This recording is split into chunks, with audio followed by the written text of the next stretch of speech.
am I? And I had a lot of processing and healing to do that I never had the time to do, and I took a lot of time alone.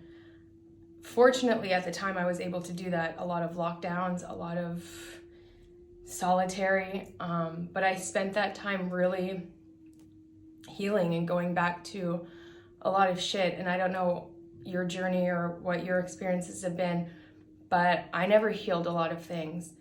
And I went back there instead of brushing it away, not thinking about it, not scratching the surface. I dived into deep parts of me that were hidden for a long time, and not just the big traumatic essay moments and child essays, but a lot of things. You know, I was addicted to drugs from the time I was 14 until about 22.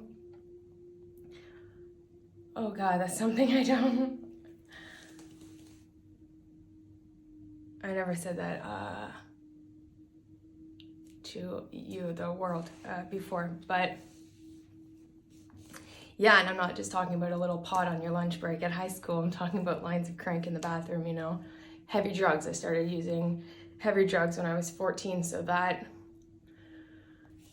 was weird. My camera just went off. So yeah, that girl, that version of myself really needed a lot of healing, and I'm not gonna dive deep into those experiences. Maybe one day I'll write it in a tell-all book.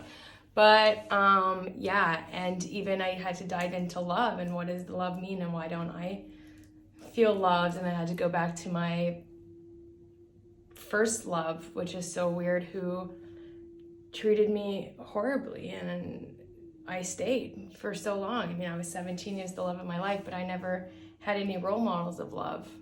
All of the men in my family treated the women poorly, and they stayed. So I had to revisit that. I sat with a lot of shit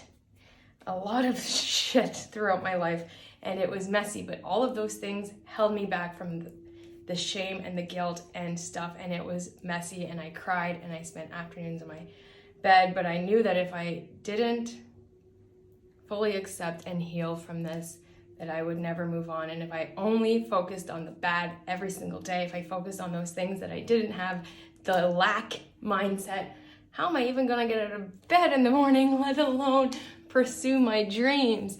So I really started there. Gratitude, acceptance, and taking the time to heal the parts of myself that I felt so fucking shameful about. But in reality, you need to just be there for number one, and that's you.